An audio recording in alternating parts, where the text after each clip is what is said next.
বিশেষ করে চপ্পু সাহেব সহ এই ষড়যন্ত্র থামবে না ততদিন পর্যন্ত। এই বাকি ৩৫টা চেয়ারে যারা আছে এরা না পাল্টাবে, বিশেষ করে চপ্পু সাহেব সহ এই ষড়যন্ত্র থামবে না। উনি বাইরে যে শুধু চা খাচ্ছে আর ডিম খাচ্ছে তা না, চেষ্টা চালিয়ে যাচ্ছে। আমরা এই দেশে এখন দেখতে পাচ্ছি কোরআনের উপরে যারা চলে এই মানুষগুলো এখন বাতিলের টার্গেট। যেহেতু জালেম আর বাতিল এখন অধিকাংশেই নেই, অল্প কিছু যারা আছে এরা যেন পাল্টায়। ছাত্র আন্দোলনের ৯ দফার ভেতরে একটা দফা ছিল যে আমরা সংস্কার চাই। কথা বলছে না কেন? সংস্কার যখন আরম্ভ হয়েই গেছে, আমরা চাই ১৬২৮টা চেয়ারে এই দেশের মেন দায়িত্ব পালন করতো যারা, যিনি পালিয়েছে ওনার চেয়ার সহ, এই উপজেলা চেয়ারম্যান সহ ১৬২৮টা চেয়ার আপনি গণনা করেন পেয়ে যাবেন। যেহেতু একজন পালিয়ে গেছে, বাকি এখনো ১৬২৭টা চেয়ার বাকি আছে। কথা বলছে না কেন? পরিবর্তন এবং সংস্কার হতে আরম্ভ হয়েছে। ১০০ জনের প্রায় ৬৫ জন অলরেডি পাল্টিয়ে গেছে। এখনো জালেমদের ওই ৫ গোলাম এবং দোসররা মিলিয়ে আছে ৩৫ জন। আমরা চাই এই সিস্টেম যেন না থাকে, ১৬২৮টা চেয়ারই হবে মাজলুমদের দখলে। কোন জালেম এ দেশে আর চেয়ারে বসতে পারবে না। এই কথা বলেন না কেন? এ দাবির সাথে আছেন না আপনারা? এটা রেকর্ড হচ্ছে, দেখিয়ে দেন তো বাংলাদেশকে। লিল্লাহে তাকবীর।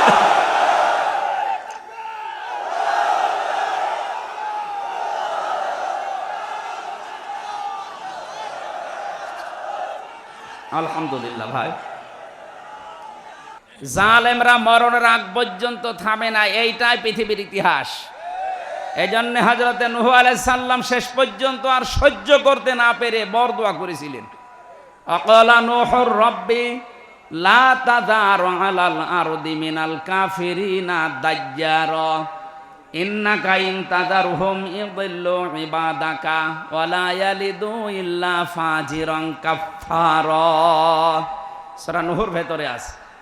আল্লাহ পাক বলেন, আমার নবী নূহ আলাইহিস সালাম আমাকে বলেছে রব্বুল আলামিন, কাফেরদের একটা আন্ডা বাচ্চা পর্যন্ত যেন জমিনে না থাকে, কারণ ওর পক্ষ থেকে যেটাই জন্ম হবে ওইটা ডবল হারামি হবে। ও আমার তোমার বান্দা বান্দীদেরকে বিপদগামী করার জন্য, ফাসেক ফুজ্জার গুনাহগার করার জন্য নিয়মিত কাজ করবে। এই জন্য জালেমদের জন্য বরদোয়া এসে যায়। নবী যেহেতু বরদোয়া করেছে, আমরা যদি নবীর উম্মত হয়ে দাবি করি আমাদের এমনি আসবে। ওই জামানায় তারা ৯৫০ বছর দাওয়াতি কাজ করে ফল পেয়েছিল জুলুম, অত্যাচার, নির্যাতন। কোরআনের পাখি ৫০ বছর কোরআনের খাদেম হওয়ার পরও ফল পেয়েছে জেল, জরিমানা আর ফাঁসির হুকুম। মহিলা সাহাবী এসেছে রাসূলের কাছে, ডাক দিয়ে বলে, হে রাসূল, আমি জিনা করেছি, আমি গর্ভবতী, আপনি আমার বিচার করেন, আমাকে মুক্ত করেন এই পাপ থেকে। ঠাকুরগাঁওবাসী, নবীজি কি ওই মহিলাকে বলতে পারতেন না আস্তাগফিরুল্লাহ পড়ি নাও? পারতেন না? বলেন না কেন? বলেছিলেন না? বলেছিলেন এক কাজ করো, বাড়িতে চলে যাও, এই গোপন কথা কাউকে বলবা না। কিন্তু মহিলা ৩বার এসেছে, ৩বারই নবীজি ফেরত দিলেন। বলে, না হুজুর, আমাকে মুক্ত করেন, আমি এই গোনা নিয়ে মরতে চাই না। আজ যারা বলে যে আস্তাগফিরুল্লাহ পড়ে দিলে পেছনের অপরাধ মাফ হয়ে যায়, কে বলেছে আপনাকে? ওটা মাফ হয় শুধু হক্কুল্লাহ, আল্লাহরটা। হক্কুল ইবাদ মাফ হয় না। এটা মাফ করার জন্য অপরাধ যার কাছে, স্বীকার করা লাগবে তার কাছে। আমারে ৩টা বছর ফাঁসির কন্টেন্ট ছেলে রেখে দিয়েছিলেন, আগে আমার কাছে মাফ চাবেন। এ লোকটারে ৪ বছর রেখে দিয়েছিলেন, পৃথিবীর ইতিহাস পাল্টিয়ে দিয়েছেন, ৫৪ দিন রিমান্ডে নিয়েছেন। আগে ওনার কাছে এসে মাফ চাবে, উনি যদি বলে ঠিক আছে তারপরে মাফ হবে। ঠাকুরগাঁওবাসী সাহাবী ডাক দিয়ে বলে, হে রাসূল, আপনি তাড়াতাড়ি আমার বিচার করে আমাকে মুক্ত করে দেন। নবীজি বললেন, ঠিক আছে যাও, এই বাচ্চাটা যখন খালাস হবে, ডেলিভারি হবে, তখন আসবা। ঠিক এসেছে। বিশ্বনবী আবার বললেন, না এখনই বিচার করা যাবে না, এই বাচ্চাটার ২ বছর দুধ খাওয়ার অধিকার আছে। ২ বছর পরে যখন শক্ত খাবার খাওয়া শিখবে তখন নিয়ে আসবে, যাও, এর ভেতরে তোমার কোনো বিচার নেই। মেয়েটা ২ বছর পরে বাচ্চাটা নিয়ে এসেছে, রাসূল তাড়াতাড়ি বিচার করেন। বিশ্বনবী বললেন, ঠিক আছে, এই বাচ্চাটাকে এক সাহাবীর আন্ডারে দিয়ে দাও। মহিলা যারা ছিল তাদেরকে বললেন, এই মেয়েটাকে মাটির ভেতরে গেড়ে ফেলো, উপর থেকে পাথর চালাও। উপর থেকে চারিদিক থেকে যখন পাথর জ্বলছিল, হযরতে খালিদ ইবনে ওয়ালিদ বলেন, এত জোরে একটা পাথর নিক্ষেপ করলাম, এটা ফিনকি দিয়ে রক্ত আমার শরীরেই পড়েছে। ভৎসনা দিলাম, এ মহিলাকে বরদোয়া দিলাম। নবীজির কানে যাবার পরে বিশ্বনবী বললেন, খালিদ থামো, এই মেয়েটার তাওবা, অনুশোচনা এবং এই বিচারটা আল্লাহ এত বেশি পছন্দ করেছে, দুনিয়ায় যদি কোনো জালেম এইভাবে তাওবা করে আল্লাহ তারেও মাফ করে দেবেন। কি বুঝলেন এই হাদিস থেকে? আমি জানি আপনি জন্মের পর থেকে হাদিস শুনছেন, কিন্তু এর মূল শিক্ষা হচ্ছে, নবীজি যদি বলতেন, ঠিক আছে তুমি তো আরবি ভাষার লোক, মাতৃভাষা তোমার আরবি, তুমি আস্তাগফিরুল্লাহ পড়ে নাও, একবার মাফ হয়ে যাবে, বলেননি। তার উপরে বিচার করার পর এরপরে জবাব দিয়েছেন সাহাবীকে যে এর তাওবাটা কবুল হয়েছে। আমা বাকাতা আলাইহিমুস সামা ওয়াল আরদু ওয়া মা কানু মুনজারিন, সূরা দোখানের ভেতরে 29 নম্বর আয়াত। আল্লাহ বলেন, জালেমের পতন যখন হয়, আসমান আর জমিনে কেউ আহ উহ করে না, কান্নাও করে না, সবাই একটা আওয়াজ দেয় যে আলহামদুলিল্লাহ। আন্তর্জাতিক অপরাধ ট্রাইব্যুনাল বানিয়ে, যদিও এটা আন্তর্জাতিক মানের না, তারপরও বানিয়ে প্রসিকিউটর যারা ছিল, একটা লোক মারা গিয়েছিল, আমি যখন রিমান্ডে ছিলাম তার কিছুদিন আগে, কি নাম ছিল যেন, হ্যাঁ না না না, মারা গেল এই যে 20 সালের আগে, এই যে টিপু টিপু, এই লোকটা মারা যাওয়ার পরে বিভিন্ন মানুষ ইন্না নিল্লা না লিখে লিখছিল আলহামদুলিল্লাহ। আমি একটু খালি টিপ দিয়েছি, আমারে বলছে, হ্যাঁ আল্লাহর ভালো মানুষ মরে গেল আর আপনি টিপ দিলেন, মানে এইটা যদি ভালো মানুষ হয়, এই বাংলাদেশে খারাপ মানুষ কোনটা?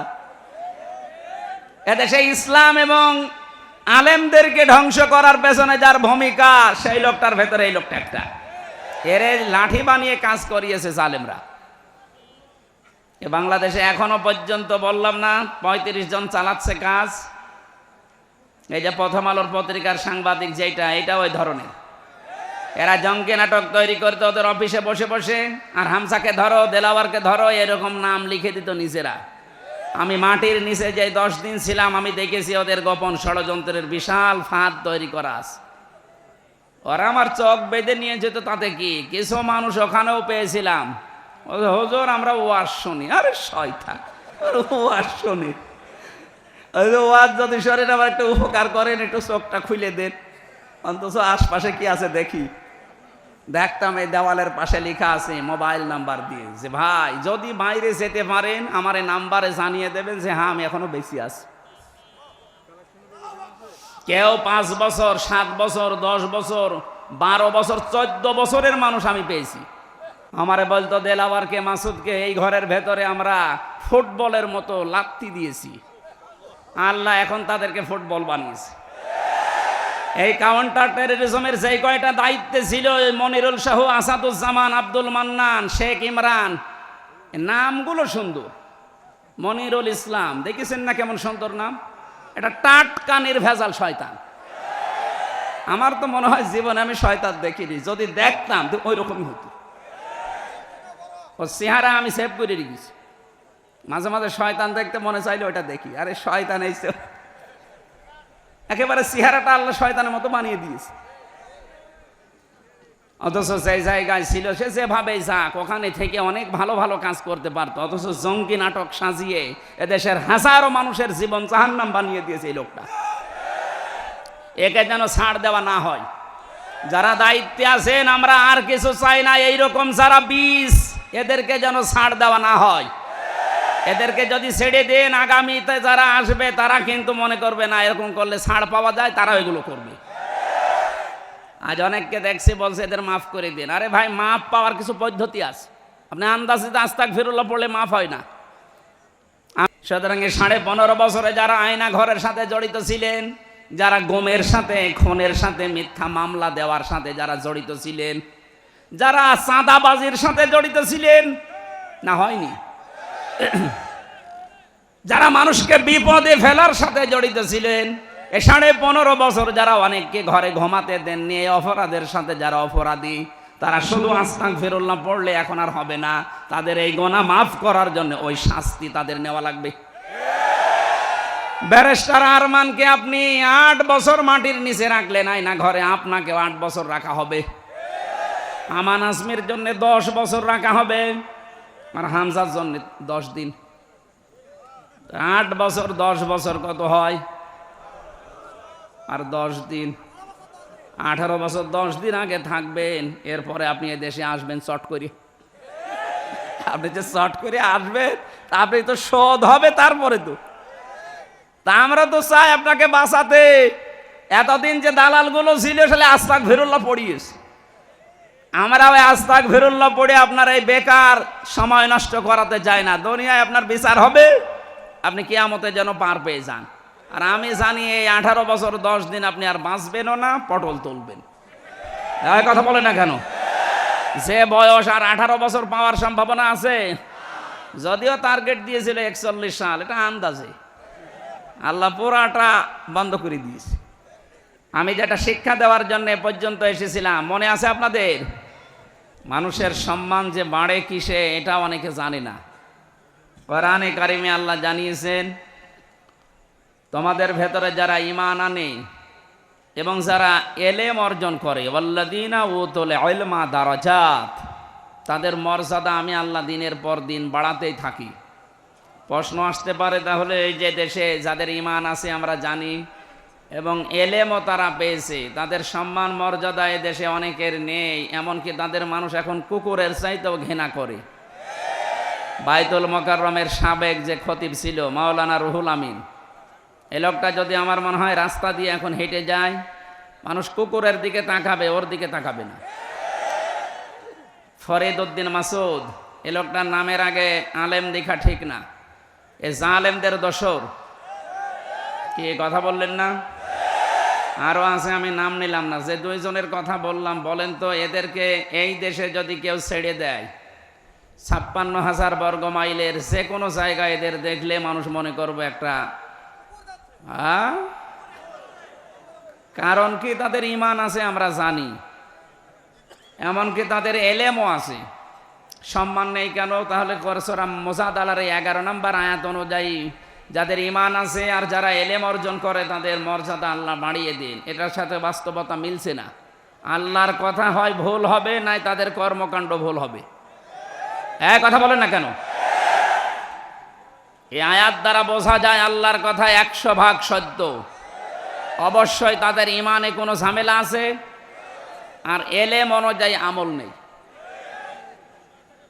দুনিয়ার ময়দানে আমরা তাকালে দেখি সবচাইতে বেশি এলেম অনুযায়ী আমল করেছে নবীরা। কথা বলেন না কেন? সবচাইতে বেশি তাদের জ্ঞানের উপরে আমল করেছে কারা? আপনি নবীদের দিকে তাকান। আল্লাহ রাব্বুল আলামিন বলেন, ইয়া হাসরাতান আলাল ইবাদ মা ইয়াতিহিম মির রাসূলিন ইল্লা কানু বিহি ইস্তাহজিউন। সূরা ইয়াসিনের 30 নম্বর আয়াতে আল্লাহ বলেন, আমার বান্দাদের জন্য আমার আফসোস, আক্ষেপ, এমন কোন নবী রাসূল দুনিয়ায় পাঠালাম না যার সাথে সমসাময়িক মানুষেরা ঠাট্টা করে নাই, বিদ্রুপ করে নাই। ঠাকুরগাঁওবাসী, আল্লাহর এই আয়াত অনুযায়ী নবীদের সাথে ঠাট্টা বিদ্রুপ উপহাস করা হয়েছে না হয়নি? নবীদের কি চরিত্র খারাপ ছিল? কারো মেয়ের দিকে তাকিয়েছে? কারো ঘর ভেঙে দিয়েছে? একটাই কারণ, তাদের উপরে জুলুম, নির্যাতন, অত্যাচার, উপহাসের কারণ তারা তাদের জ্ঞান অনুযায়ী আমল করত। এ দুনিয়ায় যারা জ্ঞান অনুযায়ী আমল করবে, আল্লাহর ভাষায় তারা আলেম। আর জ্ঞান অনুযায়ী যারা আমল করে না, এ দুনিয়াতে তাদের নামের আগে আলেম, মাওলানা, মুফতি লিখা থাকতে পারে, আল্লাহর দৃষ্টিতে তারা বড় জালেম। ছোট জালেম আল্লাহ বলেন নাই, আসগার, আকবার বলেছেন।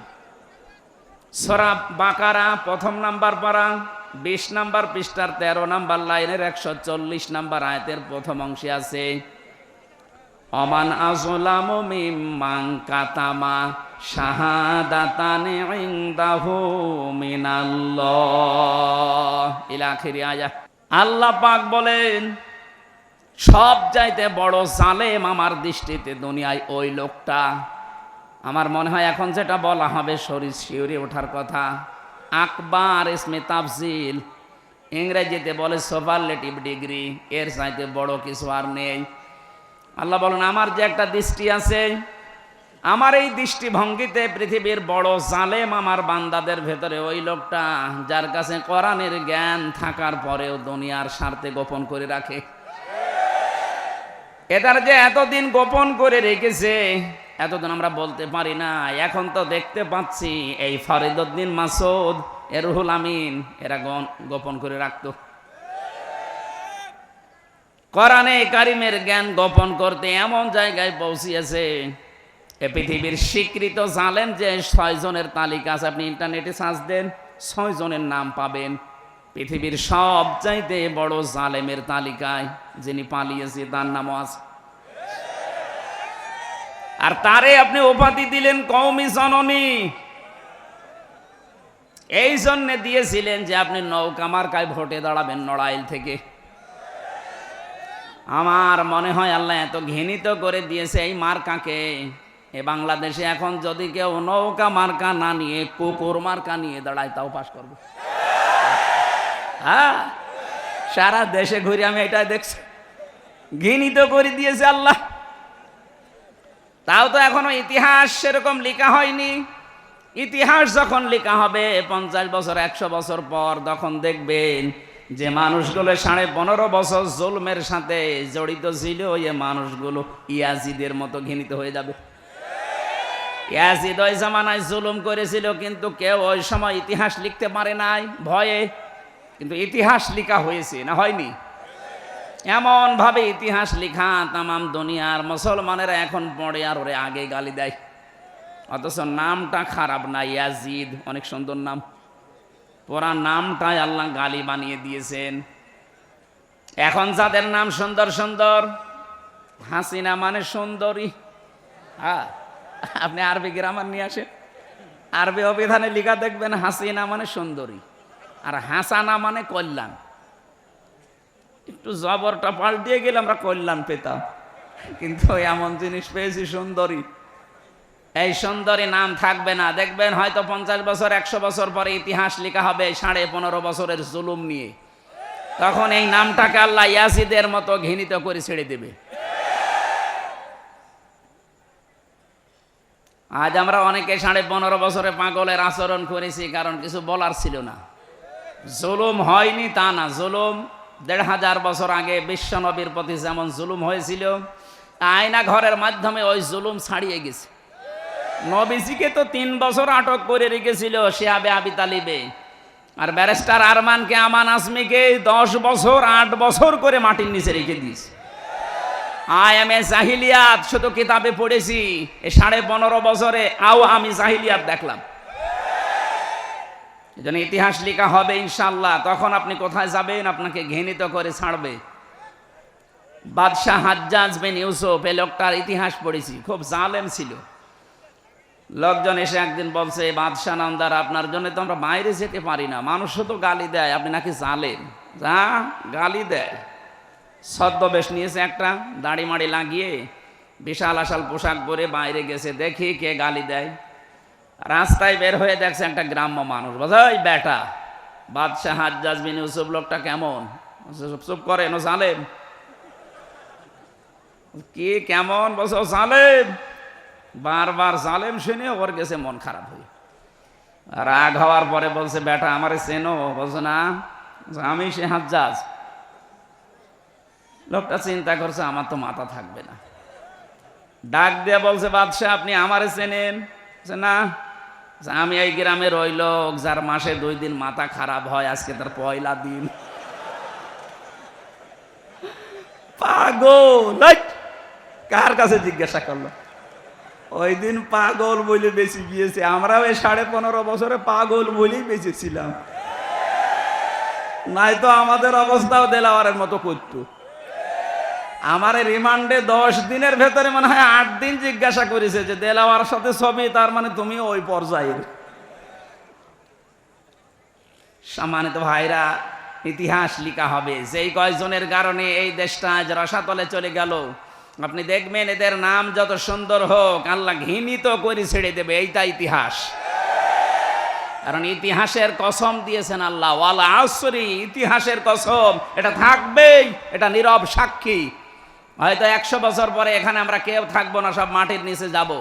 নতুন যারা আসবে, এই জমিন যারা চাষ করবে, তারা এই নামগুলো দেখে ঘৃণা ছড়াবে আর বরদোয়া করবে। কথা বলেন ঠিক কিনা? এই জন্য জ্ঞান অনুযায়ী যারা আমল করে না, বুঝতে হবে তাদের ইমানও সমস্যা আছে। তাছাড়া কোরআনের আয়াত কি মিথ্যা হওয়ার মতো? আমি যে আয়াতের দলিল দিলাম সূরা মুজাদালা 11 নম্বর আয়াত শেষের দিকে আছে। আল্লাহ পাক বলেন যাদের ঈমান আছে আর যারা ইলম পায় তাদের মর্যাদা বাড়ে। অথচ এই দুইজন মানুষের নাম বললাম শুধু না, আরো আছে, বহু জ্ঞানী আছে, জেনারেল শিক্ষিত আছে, তাদেরও জ্ঞান আছে, তাদেরও ঈমান আছে, আমরা দেখতে পাই। সুতরাং যাদের মর্যাদা দুনিয়া আখেরাতে বাড়ে না, বুঝতে হবে আর ঈমানও সমস্যা, ওর জ্ঞান অনুযায়ী আমল হচ্ছে না। আল্লাহ আমাদেরকে ওই রকম যেন না বানায়, বলেন আমিন। এই জন্য যারা আসলেন তাদের শ্রদ্ধা, সম্মান এবং দোয়া করছি। তাদের ঈমান এবং জ্ঞান অনুযায়ী যারা আমল করেন, এদের মর্যাদা আল্লাহ যেন দিন দিন আরো বাড়িয়ে দেয়, বলেন আমিন। কোনো বাবার কথা শুনে, মায়ের কথা শুনে বউ তালাক দেওয়া জায়েজ আছে না নেই? আন্দাজে না জেনে বলবেন না। মায়ের কথা শুনে বউ তালাক দেওয়া জায়েজ নেই, বউ যাই হোক, কিন্তু বাবার কথা শুনে তালাক দেওয়া জায়েজ আছে। যদি শরীয়তের 4টা কাজ মেয়েদের ভেতরে পান, আর বাবা যদি বলে না এইটা নিয়ে সংসার করা যাবে না, ওটা বাদ দেওয়া লাগবে। আমাদের জাতির পিতা ইব্রাহিম আলাইহিস সালাম এই সন্তানকে শিক্ষা দিয়ে গেছেন, এই শিক্ষাটা। তো মায়ের কথা শুনে দেওয়া যাবে না কেন? কারণ মায়ের সাথে বেটার বউ যেটা আছে, এটার 100 ভাগ সম্পর্ক কোনোদিন ভালো হয়নি, কোনোদিন 100 ভাগ ভালো হবেও না। এরাই বাঁকা হাড়ের তৈরি, তো একটু সমস্যা। সামান্যতা মা বোনেরা, যাই হোক বেশি বলে ফেললাম। আপনারা বেটার বউ আর শাশুড়ি যদি মায়ের মতো হয়ে যান, সন্তানগুলো আনন্দে থাকবে। অনেক শাশুড়ি আছে মানুষকে গল্প করেছে, আমার যা জামাই পেয়েছি একবার আল্লাহর ওলি, নরম, আর আমার ওই যে ছেলেটা ওটা একটা জানোয়ার। কেন? আমার জামাই শুধু আমার মেয়ের কথা শোনে, এই জন্যে আমার জামাই খুব ভালো, আর এই যে ছেলেটা ওর বোর কথা শোনে, এই জন্য খারাপ। কিরকম মা বলেন তো এটা? এই জন্য মায়ের কথা মতো বউ তালাক দেওয়া জায়েজ নেই। কিন্তু বাবা যদি বলে 4টা বিষয় আমি দেখতে পাচ্ছি, ফরজ নামাজ এ বেটার বউ পড়ে না, রোজা রাখে না ফরজ রোজা, নিজের শরীরকে হেফাজত করে না পর্দা দিয়ে, স্বামীর জায়েজ যেটা খেদমত আছে ওইটা তোমার করে না, আমরা দেখতে পাই শরীয়তের অনেকগুলো কারণের ভেতরে পাওয়া যায় না, একে বাদ দিয়ে দাও, এইরকম কথা বাবা বললে বাবার কথা অনুযায়ী বউ তালাক দেওয়া জায়েজ আছে। কথা বুঝতেছেন? মায়ের মর্যাদা অনেক বেশি, কিন্তু বাবাকে আল্লাহ 1 ভাগ দিলেও বাবার এই জায়গায় সম্মান অনেক বেশি বাড়িয়ে দিয়েছে। সম্মানিতা মা এবং বোনেরা, আমরা যারা সন্তান আছি, আমি সহ প্রত্যেকে যেন আজকে থেকে আমল করতে পারি। বহু জায়গায় দেখতে পাচ্ছি বৃদ্ধাশ্রম তৈরি হচ্ছে, এটা হারাম। বৃদ্ধাশ্রম বানানো জায়েজ নেই। মুসলমানদের এই দেশে যদি বৃদ্ধাশ্রম হয়, আপনি কি জবাব দেবেন? মরে গেলে ওই আরাফে দাঁড়িয়ে থাকা লাগবে প্রাচীরে। আপনি যেহেতু দুনিয়ায় ভালো কাজ করেন, নামাজ পড়েন, রোজা রাখেন, ইসলামী আন্দোলন করেন, মা বাবার সাথে সম্পর্ক ঠিক নেই। আমি বললাম এটার পেছনে যারা দায়ী, এদেরকে বারবার বলছে এই কারণে। আপনার মনটা এত ছোট কেন মা? বৌমা যারা আছেন, ভাবি যারা আছেন, আপনার মনটা উদার করেন। আপনিও হয়তো 50 বছর পরে এখানে থাকবেন না, আমিও থাকবো না, নতুন মানুষ আসবে, তো কি হবে এটা নিয়ে? এই ধোকায় পড়ে বোকা হয়ে লাভ নেই।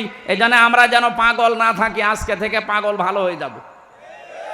পাগল ভালো হয়ে যাবেন না?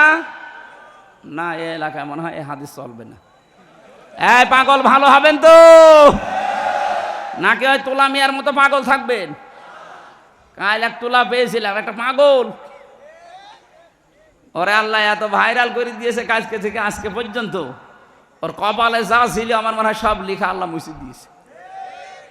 এই জন্য বেয়াদবি কেউ করবেন না কোরআনের সাথে, কোরআনের আলেমদের সাথে। আমি আশা করছি সম্মানিতা ভাবি যারা আছেন, বোন যারা আছেন, আপনার নিজের মা বাবাকে যেরকম মনে করেন শ্বশুর শাশুড়িকে ঠিক ওই রকম মনে করেন, তাহলে আপনার নামাজ রোজা আপনার পর্দা কবুল হবে। ও মনে করে শুধু নামাজ পড়ি রোজা রাখি কালো বোরকা পরি, আমার মনে হয় আল্লাহ মাফ করে দেবে। কে বলেছে আপনাকে? শ্বশুর শাশুড়ির সাথে সম্পর্ক যাদের ভালো নেই, আপনি আপনার স্বামীকে বাধ্য করছেন খারাপ আচরণের জন্য, খরচপাতি দেওয়া বন্ধ করার জন্য। আপনি ওই আরাফ নামক ওই প্রাচীরে দাঁড়িয়ে থাকবেন আপনার স্বামীর সাথে। যেন আমরা এরকম কোনো কিছু যেন না করি, আল্লাহ আমাদের বাঁচান, বলেন আমিন। বহুদূর এগিয়ে গেছি আমরা, হচ্ছে না, পরিবেশটা ভালো হচ্ছে না ভারতের এই সিরিয়ালগুলোর কারণে।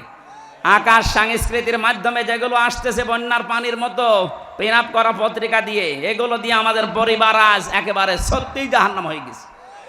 এই জন্য একটা টিপস দেই আমি সহ, প্রত্যেক সপ্তাহে অন্তত 2 দিন মা বাবা স্ত্রী সন্তান যারা আছে এই মানুষগুলোকে এক জায়গায় নিয়ে সপ্তাহে 2 দিন হলেও বা 1 দিন হলেও আপনারা কোরআনের অথবা হাদিসের কোনো দার্স নিয়ে বসবেন। এর ভেতরে একটা রহমত আছে। এদেশে যারা একামতের দিন এই দায়িত্ব পালন করে, সে নেতা হোক, কর্মী হোক আর সমর্থক হোক, তাদের এই কাজ করা লাগে। আল্লাহ যেন আমাদের প্রত্যেককে এই কাজটা করার তৌফিক দেন, পরিবারের শান্তি ফিরিয়ে আনার জন্য, বলেন আমিন। যেই বর কারণে, যেই ভাবির কারণে আজ সংসারে অশান্তি লেগে আছে, এই ছোট মনের কারণে, তাছাড়া কিচ্ছু না।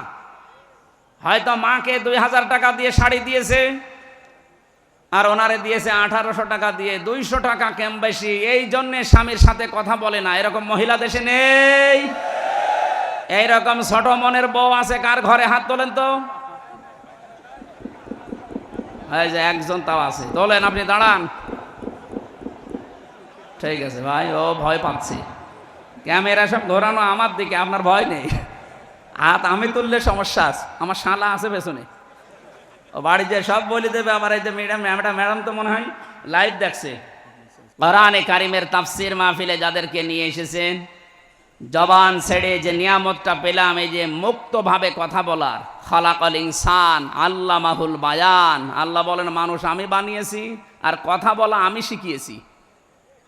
এই আল্লামাহুল বায়ানের ভেতরে তাফসীরে আছে, এখানে 17টা স্তর আছে, 27টা স্তরে ধাক্কা লাগে, এরপর একটা কথা তৈরি হয়। আপনি টের পাচ্ছেন একটা কথা বলতে আল্লাহ কত সাহায্য করছে ফেরেশতাদেরকে দিয়ে আপনাকে। আর হাদিসের ভাষায় পড়েছি এই 27টা স্তরে এক একজন ফেরেশতা বসে আছে, একজন আরেকজনের কাছে, একজন আরেকজনের কাছে, এভাবে দিতে দিতে 27 নম্বরে এসে আমাদের এই মুখের গর্ত দিয়ে কথা বের হয়। সুতরাং এই যোগ্যতা আল্লাহ যাদেরকে দিয়েছেন, কথা বলতে পারেন, জবান খুলে বলেন আলহামদুলিল্লাহ। দরুদ আর সালাম পাঠের মাধ্যমে আজকের তেলাওয়াতকৃত আয়াত আরম্ভ করছি। সূরা আরাফ 11 নম্বর আয়াত থেকে শুরু। এই রুকু থেকে আমরা শুরু করব যতদূর যাওয়া যায়। এত থাকবেন তো আপনারা? জবান খুলে কোরআনের আয়াত আগে পড়েন। তাফসীর মাহফিল লিখে দিয়েছেন, আমরা তাফসীর আকারে কথা বলবো। আউযু বিল্লাহি মিনাশ শাইতানির রাজিম। বিসমিল্লাহির রহমানির রহিম। ওয়ালাকাদ খালাকনাকুম সুম্মা সাওয়ারনাকুম সুম্মা কুলনা লিল মালাইকাতি ইসজুদু লিআদম ইলা আখির আয়াত। কোন সূরা বললাম মনে নেই? আমি আজকে দিনের বেলায় ঠাকুরগাঁও মনে হয় কোন জায়গায় ছিলাম, ঝাপড়তলি, ওখানে সূরা আরাফের 157 নম্বর আয়াতটা পড়েছিলাম, কিন্তু বিস্তারিত বলতে পারি না সময় না থাকার কারণে, আর শরীরও কভার করছিল না।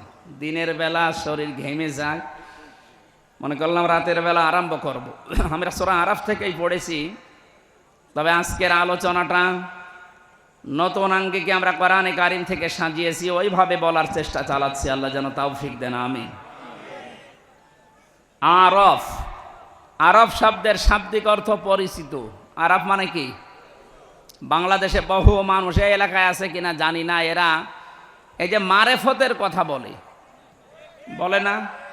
কিসের মারেফত? এই শব্দটা এসেছে উরফুন থেকে।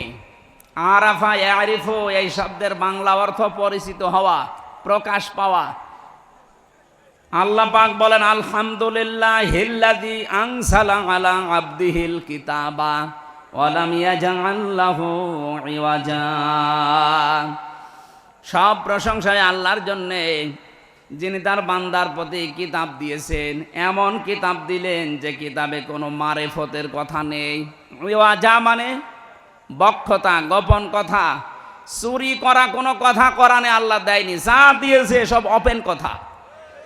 এই জন্যে কোরআনের কাছে যারা আসে আর এটা বুঝতে পারে, তারা আর গোপন থাকতে চায় না, তারা ওপেন হতে চায়।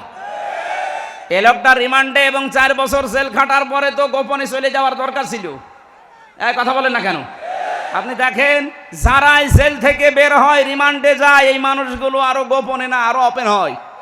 তার মানে কোরআনে কারীম যারা পড়বে, বুঝবে, এদেরকে আপনি যত অত্যাচার করেন গোপনে রাখতে পারবেন না। দিন যত যাবে এরা তত ওপেন হবে। আরে 15.5 বছরের দৃশ্য আমরা উল্টা দেখেছি। কত বড় বড় আলেম বলতো হুজুর গোপনে আসি, এটা শয়তান। গোপনে আসি মানে হযরত ওমর যেদিন মুসলমান হয় ওই দিনই বলেছিলেন, হে রাসূল আপনি অনুমতি দেন আমি একটা মিছিল করব প্রকাশ্যে। তিনি মুসলমান হওয়ার পরে ওপেন হয়। আরে দেশে হাজারো মুসলমান বলে গোপনে আসি, দিনকাল ভালো না। দিনকাল ওই সময় ভালো ছিল? ওই সময় আরো খারাপ ছিল। অত খারাপ দিন কানে যদি তারা গোপন না থেকে ওপেন হতে চায়, এখন আমাদের গোপন হওয়া না ওপেন হওয়া? এমন কোরআন থেকে কথা শুনছি যেখানে গোপন কথা। সুতরাং ফকির ফাকরা বিভিন্ন জটালা লোক যে দরবারে বসে বসে, কবরস্থানে বসে বলে মারেফতের কথা, ওর মারেফত মানে শুধু মায়ের দেওয়া লাগবে, তাছাড়া কোনো বুদ্ধি নেই। আমার কুষ্টিয়া জেলায় জন্ম নিয়ে আমার ঝামেলা। পৃথিবীর ভেতরে একমাত্র জেলা যেখানে পুলিশ পাহারা দিয়ে গাঁজা খাওয়ায়। আমি বিশ্বের বহু জায়গায় গেছি, কোনো জায়গায় আমি দেখিনি যে পুলিশ পাহারা দিয়ে গাঁজা খাওয়াচ্ছে। অথচ কুষ্টিয়ার মাজারে যে 3-4 দিন ধরে অনুষ্ঠান চলল, দেখলাম যে পুলিশে পাহারা দিচ্ছে আর ওরা মন মতো গাঁজা খাচ্ছে। এই এলাকার মানুষও যায়, এই ঠাকুরগাঁও, দিনাজপুর, পঞ্চগড়ের মানুষ বউ, ছেলে, মেয়ে, বেটার বউ সব নিয়ে চলে যাচ্ছে। মনে আছে আল্লাহর ওলি ওখানে আছে। কে বলেছে ওটা আল্লাহর ওলি? লালন কোন ধর্মের লোক ও নিজেও বলতে পারেনি। তার মানে কোন ধর্মের অনুসারী ও নিজেও জানে না, ও আল্লাহর ওলি হয় কি করে? এক কথা বলে না কেন? ওর জন্ম ঠিক আছে কিনা আমি তাও জানি না, যেহেতু বিষয়টা গোপন আমি আর কি বলবো। তো ওখানে যে কাজ কারবার গুলো হয় এটা প্রকাশ্য শিরিক। মানুষ ওখানে সেজদা দিচ্ছে, মানুষ ওর কাছে মোনাজাত করছে, এটা হারাম। কবরে সেজদা দেওয়া হারাম, এটা আমার ঘোষণা। লা তাত্তাখিদুল কুবুর মাসাজিদা, কবরকে সেজদার জায়গা বানিও না, এই নির্দেশ রাসূলুল্লাহর। বিশ্ব নবীর নির্দেশকে ডাইভার্ট করে, উপেক্ষা করে ওখানে যে কাজ হচ্ছে, মাজার ভাঙা আরম্ভ হয়েছিল। ওই শয়তানের মাজার ভাঙলো না কেন আমি বুঝতে পারি না। ওটা ভাঙার দরকার ছিল আগে। আপনারা যাবেন না ওই সমস্ত জায়গায় যেখানে মারেফতের কথা বলে আপনাকে মায়ের পথ দেখায়। মারেফত বলে কোরআনে কিছু আছে? কিচ্ছু নেই, সব আছে ওপেন।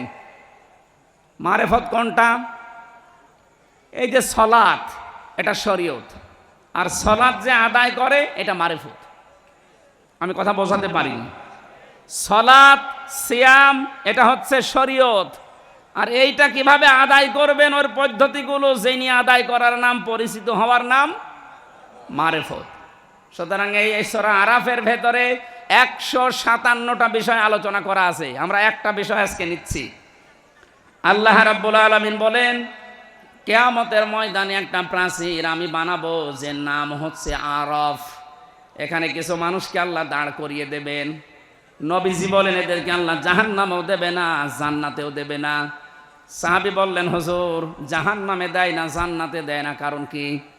বিশ্বনবী জানিয়েছেন উম্মতেরা ওই মানুষগুলো দুনিয়াতে ইসলামী আন্দোলন করত। দেলাওয়ার ভাই যে আয়াতটা পড়েছিলেন, হালা আদুল্লুকুম আলা তিজারা তুনজিকুম মিন আযাবিন আলীম, কেউ যদি এই দুনিয়াতে এই ব্যবসাটা করতে পারে, আল্লাহ রসুল বিশ্বাস করার পর তার জান আর মাল দিয়ে জমিনে আল্লাহর বিধান কায়েম করার জন্য চেষ্টা চালায়, আর যা করুক না কেন আল্লাহ ওরে জাহান্নামে দেবে না। এইটাই ফাইনাল, আল্লাহ ওরে জাহান্নামে দেবে না, কিন্তু জান্নাতে দিচ্ছে না। আল্লাহর নবী বলেন ওদেরকে জান্নাতে আল্লাহ দেয় না এই কারণে ওদের সব আচরণ, ব্যবহার, কাজ কারবার ভালো ছিল, কিন্তু পরিবারে ওদের মা বাবার সাথে সম্পর্ক ভালো ছিল না। এরকম মানুষ দেশে নেই? আছে মানে বহু নামাজির ভেতরে আছে, বহু রোজাদারের ভেতরে আছে, ইসলামী আন্দোলন করে, পীর সাহেবের মুরিদ হয়েছে 40 বছর, কিন্তু মা বাবাকে খাবার দেয় না, মা বাবার সাথে সম্পর্ক ভালো না। এটার জন্য শুধুমাত্র ওই স্বামী দায়ী না, ওই সন্তানই দায়ী না। আমি যতটুকু হিসাব নিকাশ করে দেখেছি, এর পেছনে দায়ী ওর বউ। আর ওই বউকে কান পোড়া দেয় ওর বউর মা আর ওর বড় বোন। এই জন্য বড় বোন যারা আছে বিয়ে করবেন না, খুব ঝামেলা। তাই বলে আমারটা না, আমারটা ঠিক আছে। বহু মানুষকে আজ আমরা দেখতে পাচ্ছি খালি উপর থেকে ওর বড় বোন আর ওর মা শুধু খোসায়, শুধু টিপস দেয়, আর কতদিন থাকবে একসাথে, আলাদা হ। তো আলাদা হবে কার সাথে? ওর মা বাবা যদি না থাকে দুনিয়ায়, আলাদা হবে কার সাথে? আপনি তো পরের ঘর থেকে এসেছেন, আর ওকে 25 বছর 30 বছর পর্যন্ত শ্রম দিয়েছে বিনা স্বার্থে ওর মা। বলেন, তামাম দুনিয়া একদিকে হয়ে গেলে ঋণ শোধ করা সম্ভব? ছোট্ট একটা বাচ্চা এসে বলছে, মা আমার কয়েকটা ফর্দ আছে, এই যে আমি কয়েকটা ভাউচার বানিয়েছি, এই টাকাগুলো দাও। কিসের ভাউচার এটা? তুমি যে প্রতিদিন আমাকে দিয়ে মশারি টাঙিয়ে নাও, আমি হিসাব করে দেখেছি, এক একদিন যদি 1 টাকা করেও দাও তো 30 দিনে 30 টাকা হয়। ঠিক আছে, ভাউচারটা দাও। দ্বিতীয় ময়দান হচ্ছে, তুমি আমাকে বাজারে পাঠাও মাঝে মাঝে, মাসে যদি 4 দিনও পাঠাও, আমার যে কষ্ট হয় এ যাওয়া আসা করতে, 5 টাকা করে হলেও কমপক্ষে 20 টাকা হয় মাসে, এ টাকা দাও। মা বলে, বাবা তোর আর ফর্দ আছে? বলে, হ্যাঁ আছে। তুমি প্রতিদিন আমাকে দিয়ে বিভিন্ন কাজকর্মের আদেশ করো, যে ছোট মেয়ে আদাস তোমার ওই ছোট মেয়েকে আমাকে কোলে নিয়ে ঘুরতে বলো, ওকে লালন পালন করি, মাঝে মাঝে কোলে নিয়ে ঘুরি, আমার কষ্ট হয় এর জন্য আরো 50 টাকা মাসে। এসব মিলিয়ে আমার এই টাকাগুলো এখন পাও না তোমার কাছে, টাকা আমারে ফেরত দাও। মা বলছে, ভাউচারগুলো এখানে রাখ, আমারও ভাউচার আছে। কিসের? আমার ভাউচার আমি তোকে 10 মাস 10 দিন আমার পেটে বহন করেছি তরমুজের মতো। তুই তো মাসের হিসাব দিলি, আমার 10 মাস 10 দিনের হিসাব পাই আমি। দ্বিতীয় নম্বর, তোকে আমি ডেলিভারি করাতে গিয়ে 57 ইউনিট কষ্ট সহ্য করেছি। বিজ্ঞান এখন প্রমাণ করছে, এই দুনিয়াতে একটা মানুষের মুখ দেখতে হলে কমপক্ষে 57 ইউনিট কষ্ট সহ্য করা লাগে মাকে, যদি নর্মাল ডেলিভারি হয়।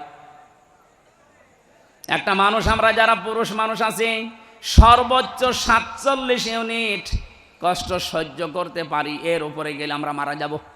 কিন্তু মা আমাকে দুনিয়ার মুখ দেখাতে গিয়ে 47 না 57 ইউনিট কষ্ট সহ্য করেছে। শুধু এতটুকু আমি শেষ করিনি, তোকে জন্ম দেওয়ার পরে দুনিয়াতে দুধ পান করানো আমার দায়িত্ব ছিল না, এটা দায়িত্ব ছিল তোর বাবার। এখানে একটা মাসলা আছে,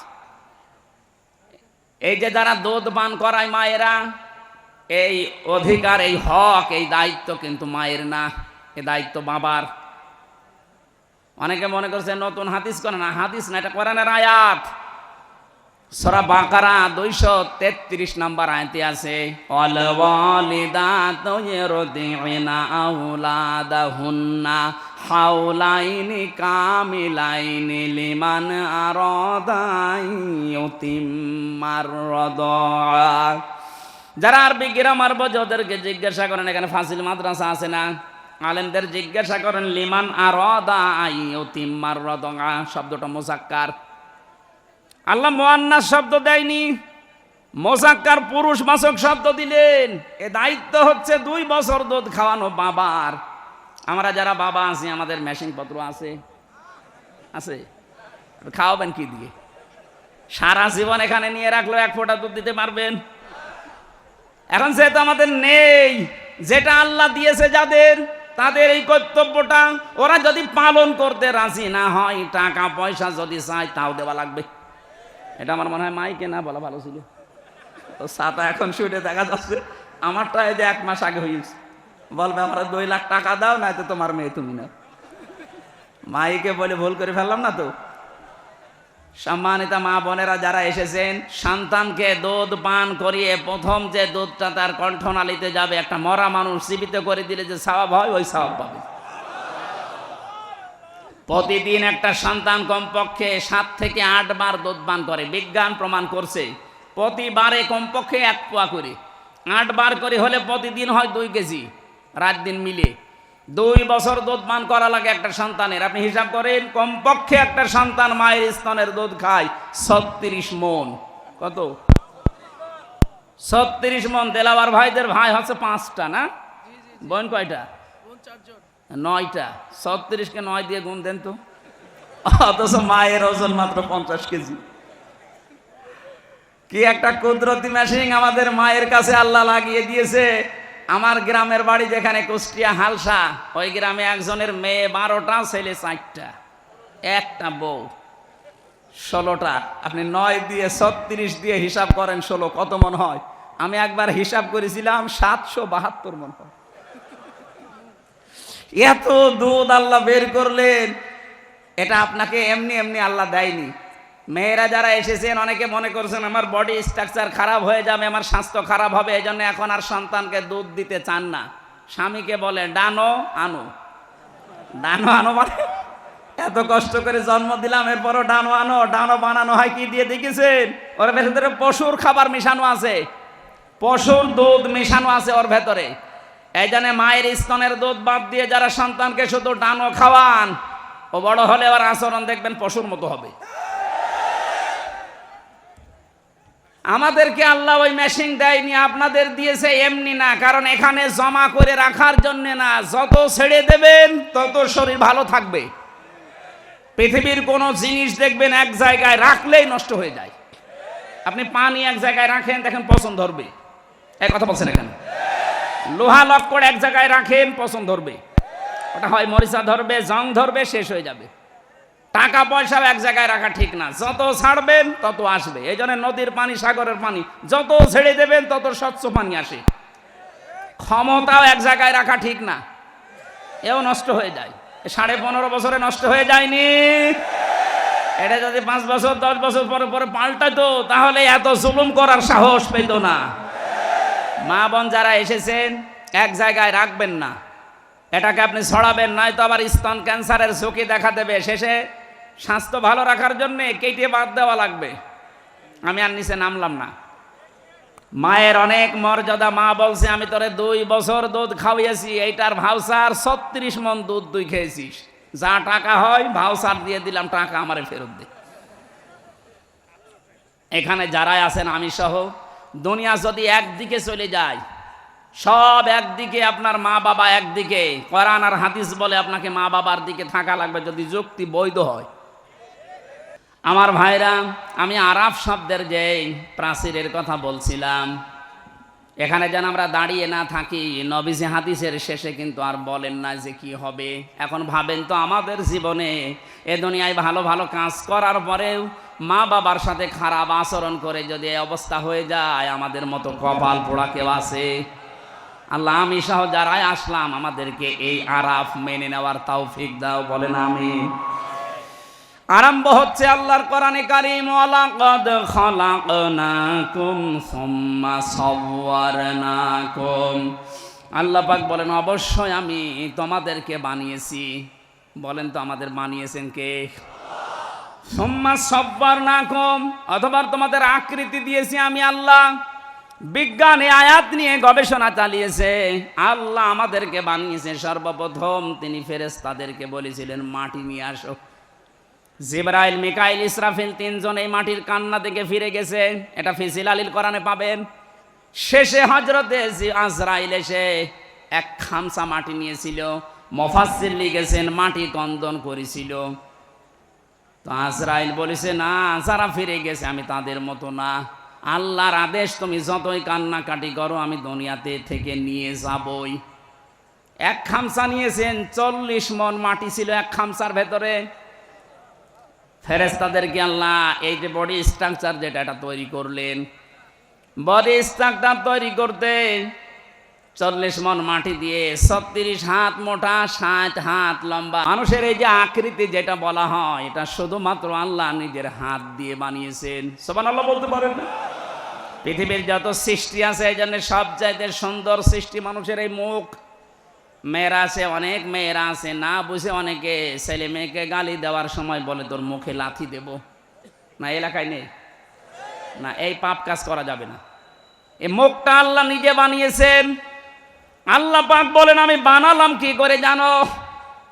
ফালিয়ানজুরিল ইনসানু মিম্মা খুলিক, খুলিক মিন মাইন দাফিকি ইয়াখরুজু মিন বাইনিস সুলবি ওয়াত তারাইব। বলেন আল্লাহু আকবার। মানুষকে নজর করে দেখে না যে কি জিনিস দিয়ে তাকে বানালাম। বাবার স্ফলিঙ্গ দিয়ে দ্রুত গতিতে পানিটা যখন বের হয়ে যায়, ওটা মায়ের রেহেমে যাওয়ার সঙ্গে সঙ্গে 40 দিনে পাল্টাতে থাকে।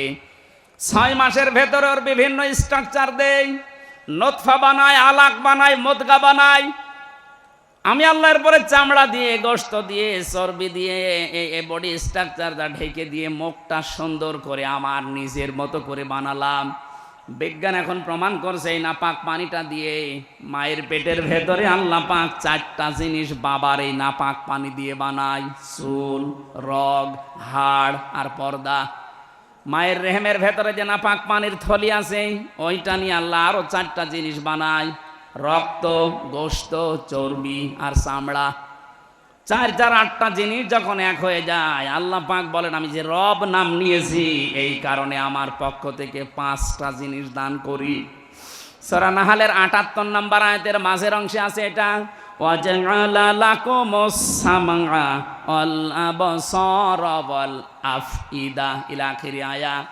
এই যে শ্রবণ শক্তি, দর্শন শক্তি, বাক শক্তি, আকেল শক্তি আর ঘ্রাণ শক্তি, এই 5টা আমি নিজের রব নাম নিয়েছি এই কারণে তোরে দিয়েছি। 8, 5, 13টা জিনিস যখন এক হয়ে যায় তখন আস্তে করে মায়ের পেট থেকে আমি আল্লাহ দুনিয়ায় নিয়ে আসি। আল্লাহু আখরাজাকুম মিন বুতুনি উম্মাহাতিকুম। জোরে বলেন আল্লাহু আকবার। আল্লাহ আমাদেরকে বানাচ্ছেন, আমাদের আদি পিতাকে। আল্লাহ পাক বলেন বিশাল দেহ বানানোর পরে তার ভেতরে আমি রূহ দিয়ে দিলাম। রূহ দেওয়ার প্রথম বিভিন্ন জায়গা ঠিক করেছিলাম কিন্তু দেইনি। নাক দিয়ে রূহ দেওয়ার পরে সঙ্গে সঙ্গে আদম একটা হাসি দিয়েছিল। এখানে একটা শিক্ষা আছে, আমাদের আদি পিতা হযরতে আদম হাসি দেওয়ার সঙ্গে সঙ্গে এই যে ফেরেশতারা যে বডি স্ট্রাকচার বানিয়েছিল পানি দিয়ে, মাটি দিয়ে, বিভিন্ন কায়দা কৌশলের ভেতরে আছে, যত চার্ম, যত খড়কোটা এর ভেতরে লুকিয়েছিল, একবার হাসি দেওয়ার সঙ্গে সঙ্গে নাক দিয়ে আল্লাহ সব বের করে দেয়। ওই সময় হযরতে আদম একটু স্বস্তি পায়, একটু হালকা লাগে নিজেকে, তখন একটা শুকরিয়া আদায় করে আলহামদুলিল্লাহ। এ শব্দটাই আল্লাহ এত বেশি খুশি হয়েছেন ওই দিন থেকে কিয়ামত পর্যন্ত আদমের সন্তান দুনিয়ায় যারা আসবে ওরা যখন হাসি দেবে, একবার হাসি দিলে 12,000 টাকা খরচ করলে যে জান শরীর থেকে বের করা যায়, ওই রকম হাসি দিলে অত টাকার জান বের হয়ে যায়। এই জন্য তখন শুকরিয়া আদায় করা লাগে আলহামদুলিল্লাহ।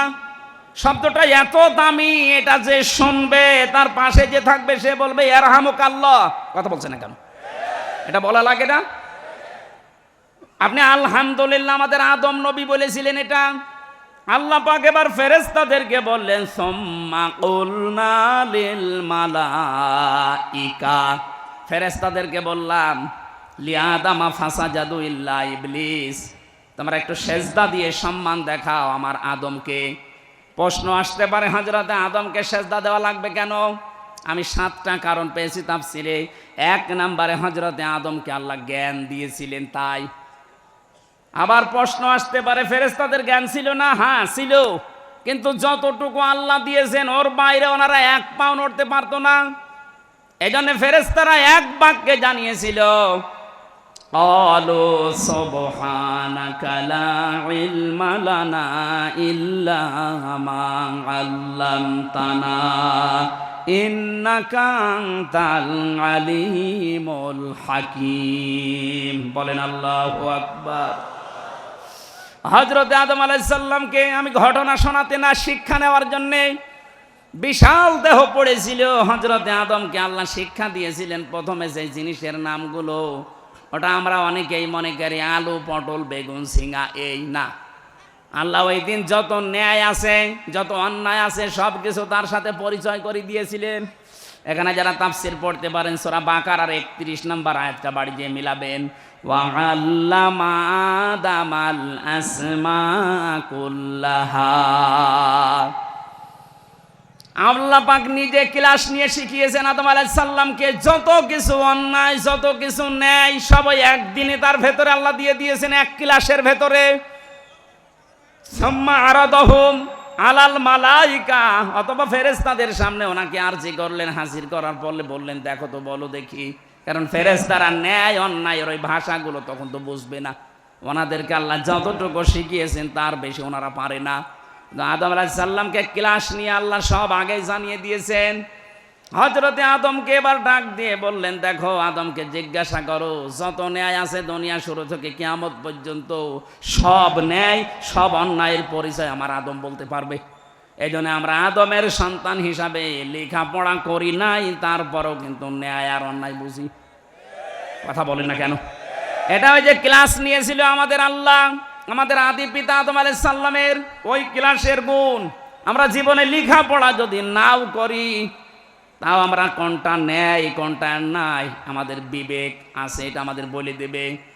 হযরত আদম আলাইহিস সালামকে তৈরি করা হয়ে গেল, জান্নাতের ভেতরে তিনি ঘুরতেছেন, সব কিছু আছে জান্নাতে, কিন্তু মনের ভেতর ওনার শান্তি নেই। রব্বুল আলামিন বলেন, আমি আদমের মনের খবর যেহেতু জানি, ওনার বাম পাজর থেকে একটা হাড় বের করে সুন্দর একটা মেয়ে লোক বানিয়ে রাখলাম, নাম দিলাম হাওয়া। হযরতে আদম ঘুম থেকে উঠেই দেখলেন একটা মেয়ে লোক, উনি তাকালেন এবং ধরতে গেলেন। রব্বুল আলামিন বলেন, আদম, তাকানো যাবে না, ধরাও যাবে না। হযরতে আদম ওই সময় বলেছিলেন, রব্বুল আলামিন, ধরা যাবে, তাকানো যাবে, কি করলে আপনি সেই পদ্ধতি বলেন। আল্লাহ ওই সময় বলেছেন, বিয়ে করা লাগবে। বলছে, আমি রাজি আছি। বিয়ে করা লাগবে, রাজি আছি শুনলেই হবে? মহারানা দেওয়া লাগবে? আমার কাছে কিছু নেই। বিয়ে করতে রাজি হয়ে গেলে কি করে? বাংলাদেশের যুবক আমরা যারা আছি, কোন ফরজ যদি নাও জানি, বিয়ে করা ফরজ এটা জানি। ফরজ কি কাউকে বলে দেওয়া লাগে?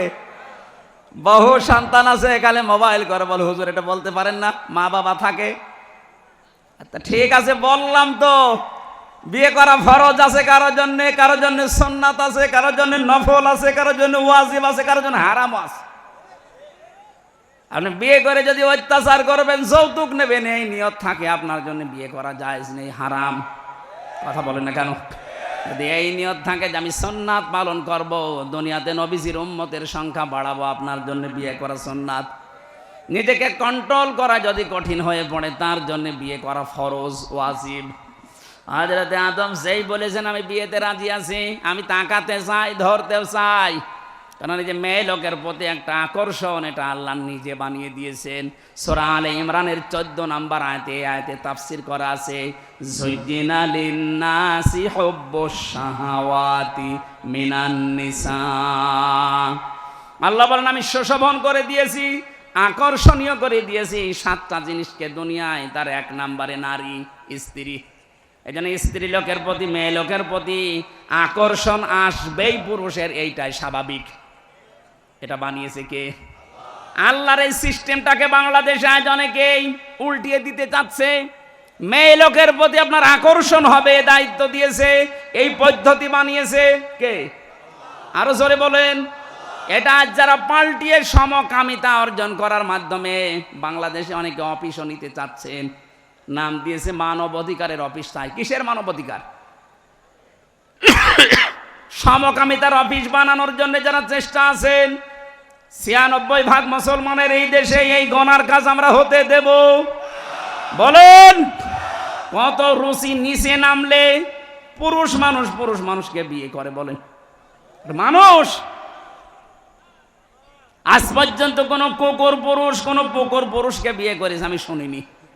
কথা বলেন না কেন? যে সমস্ত মানুষেরা এই সমকামিতার নাম দিয়ে এটা প্রমোটও করছেন, আমার মনে হয় এরা কুকুরের চাইতেও খারাপ। এদের কোনো আত্মীয় স্বজন এদের সাথে করা যাবে না, এগুলো মানুষের তালিকায় আর নেই। হযরতে আদম নবী যখনই রাজি, আল্লাহ পাক বলেন দেন মোহর দাও, কিছু নেই তাহলে আমার নবী মুহাম্মদুর রাসূলুল্লাহর উপরে 10 বার দরুদ পড়ো, এইটাই দেন মোহর। তিনি পড়লেন, পড়ার পরে জান্নাতের ভেতরে বেশ আরামে আছেন। এখানে আমার কয়েকটা শিক্ষা আছে আয়াতে। রব্বুল আলামিন বলেন জান্নাতে ওরা যখন আরামে ছিল, হযরতে আদম আলাইহিস সালামকে আমি একটা নিষেধ করেছিলাম, সব জায়গায় যাওয়া যাবে কিন্তু ওই গাছটার কাছে যাওয়া যাবে না। এই গাছ মানে আল্লাহর একটা নিষিদ্ধ জায়গা। এটা শুধু জান্নাতের ভেতরে না, এই পৃথিবীতে আল্লাহর বহু নিষিদ্ধ বর্ডার আছে। আমরা যারা আল্লাহকে বিশ্বাস করি ওই বর্ডার পর্যন্ত সেই থেমে যাওয়া লাগবে। এই যে অর্থনীতির বিভাগে যারা পড়েন, অর্থনীতির বিভাগে যারা কাজ করেন, আপনি অর্থনীতি কাজ চালান, ব্যাংকিং ব্যবস্থায় বলেন, সামাজিকভাবে বলেন, ব্যবসায়িকভাবে বলেন, মোশারাকা, মোদারাবা, মোরাবাহা, এর বিভিন্ন নিয়ম নীতিতে ব্যবসা করেন, কিন্তু সাবধান, যখনই সুদের কাছে যাবেন থেমে যাবেন। সুদের কাছে যাওয়ার পরে যদি না থেমে আদম নবীর মতো, হাওয়া আলাইহিস সালামের মতো ওই গন্ধম গাছের ফলও খেয়ে ফেলেন, নিষিদ্ধ, আপনাকে আল্লাহ অভিশপ্ত করে দেবে। কথা বলেন না কেন? এদেশে আমরা অনেক জায়গায় দেখি, এই জেলায় আছে কিনা জানি না, 1000 টাকা ছেড়ে রাখে, মাসের পরে 100 টাকা করে বেশি পায়। এই সুদ মায়ের সাথে জেনা করার শামিল। যারা মায়ের সাথে জেনা করছেন তারা নামাজ পড়ে রোজা রেখে হজ করে কি করবেন বলেন? কারা কারা এই গোনায় আছেন হাত তোলেন তো। না, ওই মানুষ আমার মনে হয় মাহফিলে আসেনি, আলহামদুলিল্লাহ। না, তোরা হাত তুলতো না তাহলে? ওরকম 2 নাম্বার মানুষ মাহফিলে আসে? ও বলছে না, ঠিক আছে। যদি কেউ এরকম কাজে থেকে থাকেন, ভাই এখানে লজ্জার খাতিরে তুলছেন না, কিয়ামতে কোটি কোটি মানুষ থাকবে, আপনার এখানে লেখা থাকবে সুদখোর। এ মায়ের সাথে জেনা করেছে এরকম লেখা থাকবে, তখন আপনার লজ্জা লাগবে না? কার জন্য কি করে যাচ্ছেন দুনিয়ায়? আপনার স্ত্রী, আপনার সন্তান, আপনার ছেলে মেয়ে, মা বাবা হয়তো আপনার এই সুদের টাকা, অবৈধ টাকা ভোগ করার জন্য তারা 2 পায়ে খাড়া আছে, কিন্তু সুদের জন্য যে জেনার গুনাহ হয় এইটা আপনার সন্তান নিতে রাজি না। কথা বলেন। আমরা এই ধোকায় যেন পড়ে না থাকি। যতটুকু আছে না খেয়ে মরে যান, আপনি মরার পরে জান্নাত পাবেন, কিন্তু সুদের সাথে জড়িত হয়ে 1000 টাকা দিয়ে রাখেন। আমাদের কুষ্টিয়া এলাকায় আছে 1000-এ 100 টাকা বেশি দেয়, এদিকে মনে হয় আরো বেশি, 250 হয়ে গেছে। হযরতে আদম নবীকে আল্লাহ ডাক দিয়ে বললেন এখানে যাওয়া যাবে না।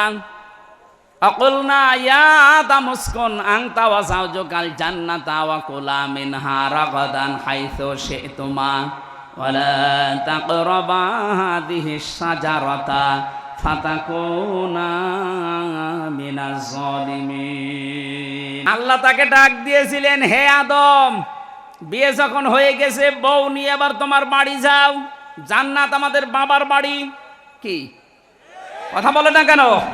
জান্নাত আমাদের, আরো জোরে বলেন, জান্নাত আমাদের, জান্নাত আমাদের। তাহলে আয়াত থেকে শিক্ষা, বিয়ে করার পরে বউ নিয়ে বাবার বাড়ি যাওয়া লাগবে, আর আমরা নিজেরাই ঘর জমায় থেকে যাই। এই এলাকায় ঘর জমায় আছে? না না, ঘর জমায় থাকবেন কেন? বউ নিয়ে আর নিজের বাড়ি, বাবার বাড়ি যাওয়া লাগবে, এইটাই কোরআনের নিয়ম। হযরতে আদম নিয়ে গেলেন বাবার বাড়িতে। আল্লাহ পাক বলেন দাঁড়াও, বাড়িতে ঢোকার পরে কয়েকটা কাজ করা লাগবে। বিয়ে করে যারা বাড়িতে নিয়ে আসেন, এই যে কয়েকটা কাজ আছে, রব্বুল আলামিন প্রথমেই দিয়েছেন তাদের কাজ। আংতা অসাউজকাল জান্নাতা ওয়াকুলা। আরবি গ্রামার যারা বোঝে এটা কিন্তু দ্বিবচন, কুল দেয়নি, কোলা। আল্লাহ বলেন আদম অকুলা, তোমরা 2 জনেই মিনহা রগদান হাইসু শি'তুমা, এই জান্নাতের ভেতরে যেখানে তোমার আয়ত্ত আছে যাও, যেখানে যা ইচ্ছা করো, কিন্তু সাবধান, খাবার সময় তুমি যতটুকু খাবে, যেই পরিমাণে খাবে, যেই মানের খাবার খাবে, বউকে ওই পরিমাণের, ওই মানের খাবার খাওয়ানো লাগবে। অনেকে বলে ইসলাম নারীদেরকে কিছু দেয়নি, আরে দিয়েছে কে? আল্লাহ এখানে আংতা ও কোলা দিতে পারতেন, আগে নিজে মরণের খাওয়া খাও, এরপরে বউকে খাওয়াও, না একবারে কোলা দিয়েছে। আল্লাহ বলে না কোলা মিনহা, ওই জান্নাত থেকে যা পারো নিজে খাবে, যতটুকু পারো খাবে, যেই মানের খাবার খাবে বউকে ওই মানের খাবার খাওয়াবে। আজ নারীরা যদি তাদের ইজ্জত মর্যাদা অধিকার বুঝতো, এই নারী আন্দোলন, নারী বিপ্লব পরিষদ, নারী মুক্তি পরিষদ, নারী কাঠামো, 11টা না 13টা সংগঠন চলছে এই দেশে, সব বন্ধ হয়ে যেত। নারীরা একটা অধিকারের জন্য সংগ্রাম করতো, লড়াই করতো, ওরা মিছিল মিটিং করতো যে আমাদের অধিকার যেটা আল্লাহ দিয়েছে অকুলা, এইটা দিন। আপনি বাইরে যে মরণের খাবার খাবেন আর আমার জন্য বাদাম নিয়ে আসবেন। নারীদের অধিকার আল্লাহ প্রথমে জান্নাত থেকে দিচ্ছেন, যা খাবা আদম তোমার স্ত্রীকে ওই পরিমাণের খাবা। দেখেন আপনি আংতা শব্দ আল্লাহ কিন্তু মাঝখানে দেয়নি। এতটুকু শেষ করলেন না, আল্লাহ বলেন রগদান হাইসু শিতুমা, ওকে নিয়ে মাঝে মাঝে বেড়াতে যাবা, যেখানে ইচ্ছা যাবা, যা ইচ্ছা খাবা। এই জন্য বিয়ে করার পরে বউ নিয়ে শুধু ঘরের ভেতরে আটক করে রাখলে হবে না, এ বউ নিয়ে মাঝে মাঝে আপনি নিজের আত্মীয় স্বজন যারা আছে, বিভিন্ন অনুষ্ঠান যেগুলো জায়েজ আছে, বেড়াতে যাওয়া লাগবে। কথা বললেন না কেন? এটা আমরা অনেকে করি না, মনে করি দুনিয়ার কাজ। কে বলেছে আপনাকে দুনিয়ার কাজ? এই শব্দটাকে আজ পশ্চিমা বিশ্ব, বিশেষ করে আমাদের দাদারা, এই শব্দটাকে ওরা সংকুচিত করে ইসলামের উপর একটা অপবাদ দেয় যে মেয়েরা ইসলাম যদি কায়েম হয় তোমাদেরকে ঘর বন্দি করে ফেলবে। এই জন্য আমিরে জামাত ডাক্তার শফিকুর রহমান ঘোষণা দিয়েছে, ইসলাম যদি দেশে আসে সবচেয়ে বেশি নিরাপদে থাকবে মেয়েরা। মসজিদের পরিবেশে ডাল খাওয়া, বাবা খাওয়া, বিড়ি খাওয়া, আরো জোরে বলেন, আপনার বিবেকে আপনাকে বাধা দেবে। ইসলাম যদি 56,000 বর্গ মাইলে কায়েম হয়, পুরা এলাকায় হয়ে যাবে জান্নাতের মতো, পুরাটা হয়ে যাবে আল্লাহর ঘর মসজিদের মতো। তখন আপনাকে বেপরদায় চলতে মনে চাইবে না, সবাই বোরকা পরে বের হয়, আমিও যাব। কেউ বাবা খায় না, আমিও খাবো না, কারণ বাবা আপনার খাওয়ার মতো রুচি আসবে না। ওয়ালাকুম ফিহা মা তাশতাহি আনফুসুকুম ওয়ালাকুম ফিহা মা তাদউন। জান্নাত এমন ভাবে আল্লাহ বানিয়েছে, মনের ভেতরে চাওয়ার আগে আপনার সামনে চলে আসবে। ইসলাম যদি সত্যি এ দেশে কায়েম হয়ে যায়, এই দেশটাও ঠিক আপনার কাছে আল্লাহ ওইভাবে বানিয়ে দেবে। আপনার বিড়ি খাওয়ার মতো রুচি আপনার এই অন্তরে আল্লাহ রাখবে না, বের করে দেবে। বের করে দেবে কেন? এটা সূরা আরাফের ভেতরে আছে। আল্লাহ রাব্বুল আলামিন বলেন, ওয়ানাযা'না মা ফি সুদুরিহিম মিন গিল্লিন তাজরি মিন তাহতিহিমুল আনহার। এটা 43 নম্বর আয়াত। যারা জান্নাতে যাবে তাদের অন্তর থেকে আমার আল্লাহ হিংসা, বিদ্বেষ এবং যে অহংকার আছে, গিল্লন, এগুলো সব আল্লাহ বের করে দেবে। এদেশে ইসলাম কায়েম হয়ে গেলে আমাদের ভেতর আর হিংসা, বিদ্বেষ, বাবা খাওয়ার মতো মন, ডাল খাওয়ার মতো মন থাকবে না, আল্লাহ বের করে দেবে। সুতরাং এইটা কায়েম হওয়া খুব জরুরি। বহু বছর তো দেখলেন, 53 বছর তো দেখতে আছেন, ছাতা কিছুই হয়নি। একটা ইসলামের হাতে দিয়ে দেখেন তো কি দেখা যায়? কথা বলেন না কেন? একটু দেখতে মনে চায় না? মেয়েদেরকে বলছি, আপনাদের এই জুজুর ভয় যারা দেখাচ্ছে, ওরা আপনাদের ভোগ করতে চায়। আল্লাহ কোরআনে নির্দেশ দিচ্ছে, আদম বউ নিয়ে ঘুরবা ফিরবা, হ্যাঁ সাবধান, ওলা তাকরাবা হাদিহি শাজারা, এই গাছের কাছে যাবা না। মানে তার মানে এমন কিছু নিষিদ্ধ জায়গা আছে যেখানে বউ নিয়ে, মেয়ে নিয়ে, বেটার বউ নিয়ে যাওয়া যাবে না, এরকম জায়গা নেই। আপনি অনুষ্ঠানে যাবেন, পার্কে যাবেন, কিন্তু এমন পার্কে যাওয়া যাবে না, এমন মেলায় যাওয়া যাবে না যেখানে মেলা নিয়েছে নাম শিশু মেলা, শিশু নেই, শিশুর খালারা আর মামারা, এরকম মেলা দেশে নেই। বৃক্ষ মেলা নাম দিয়েছে, কোনো বৃক্ষ নেই, শুধু জীবিত মানুষ দাঁড়িয়েছে। এই জন্য এমন জায়গায় আমি যেতে পারি না যে জায়গায় আল্লাহর নিষিদ্ধ তাকরাবা হাদিহি শাজারা। তাহলে বউ নিয়ে ঘোরাঘুরি করা, এদিকে ওদিকে যাওয়া, এটা জায়েজ নেই। আরো জোরে বলেন। কোন লোক যদি নিজের স্ত্রীকে সাজগোজ করার জন্য কিছু কিনে দেয়, এই যে যত কিছু লাগে ওদের, আশকারা, মাসকারা, আইলানা, আমি 57টা জিনিসের নাম পেয়েছি বিয়ে করার সময়, তাও তো অল্প টাকা দিয়ে বাজার করেছিলাম। আমারে যে 57টা লিস্ট ধরিয়ে দিয়েছে, আমি বলছি এত কিছু কেন? বলছে হুজুর সব এখনো দিইনি, বাকি জিনিস যদি সব দিয়ে দেই আপনি যা টাকা এনেছেন এ টাকায় হবে না। বলেন তো, এক চকের ভেতরে দেখলাম প্রায় 8টা না 9টা, বাকি জায়গায় কত আছে? ওদেরকে যদি 1000 জিনিস সাজতে লাগে, স্ত্রীকে সাজগোজ করার জন্য যত টাকা খরচ হবে, ওটা যদি শুধু আপনার জন্য হয়, পরপুরুষের জন্য না হয়, পুরা 10,000 টাকার যদি সাজগোজের জিনিস দেওয়া হয়, পুরাটাই সাদগা। স্ত্রীকে 5,000 টাকার জিনিস কিনে দিয়েছেন সাজার জন্য 1 বছরে, হাত তোলেন তো এরকম মানুষ আছেন কিনা? এই এলাকায় মানুষ বিয়ে দেয়?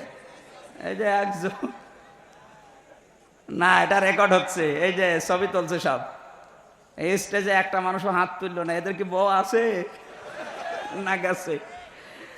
আপনারা মেয়েরা এরকম মানুষ বিয়ে করেছেন, 1 বছরে 5,000 টাকার জিনিস কিনে দেয় না, আবার বলে হ্যাঁ তুমি সেজে থাকো না, তো সাজবে কি দিয়ে? সম্মানিত মা বোনেরা, না আপনার স্বামী যেন পরিমণির দিকে আর না তাকায়। কথা বলেন না কেন? আপনি নিজেকেই পরিমণি বানিয়ে ফেলবেন। টাকা দিতে না চাইলে দরকার হয় পকেট মারা টাকা দিয়ে ফেরেন লাভলি কিনবেন, কোনো অসুবিধা নেই। যদি দিতে না চায়, ফেরাউন মার্কা আর কারণ মার্কা স্বামী হলে তার থেকে নেওয়া যায় যাচ্ছে। হযরত আদম আলাইহিস সালামকে আল্লাহ বলেছিলেন এই নিষিদ্ধ গাছের কাছে যদি চাও তাহলে জালেম হয়ে যাবা। উনি বেশ ঠিকঠাক আছেন, হঠাৎ করে জান্নাতের মেন গেটে শয়তান এসেছে, মধুর সুরে কাঁদতেছে। হযরত হাওয়া আলাইহিস সালাম ছিলেন পাশেই, এসে দেখে কাঁদে একটা লোক। কি কাঁদো কেন? বলছে কাঁদি আমার জন্যে না, কাঁদি তোমাদের জন্যে। আমাদের জন্য? আমাদের আর কি, আমরা তো ভালোই আছি, বিশাল এলাকা আমাদের জন্য, মন মতো যেখানে ইচ্ছা যায় যা ইচ্ছা খাই, বেশ আনন্দে আরামে আছি আমাদের চেয়ারে। আমাদের কান্না কি হলো আমাদের জন্য? শয়তান ওই সময় 2টা কথা বলেছিল, আল্লাহ পাক কোরআনে তুলে দিয়েছেন। রব্বুল আলামিন বলেন, শয়তান বলেছে ওয়াকাসামাহুমা ইন্নী লাকুমা লামিনান নাসিহিন। আমি আল্লাহর নামে কসম দিয়ে বলছি, আমি তোমাদের হিতাকাঙ্ক্ষী, শুভাকাঙ্ক্ষী। এই দুনিয়াতে যারা মুসলমানদের ঈমান আর আমল ধ্বংস করার জন্য সাহায্যের হাত বাড়ায়, দেখবেন ওদেরও দুর্বিসন্ধি এইটাই। এদেশে বহু এনজিও বাইরের দেশ থেকে আসে শুধু আমাদের ঈমান আর আমল ধ্বংস করার জন্যে।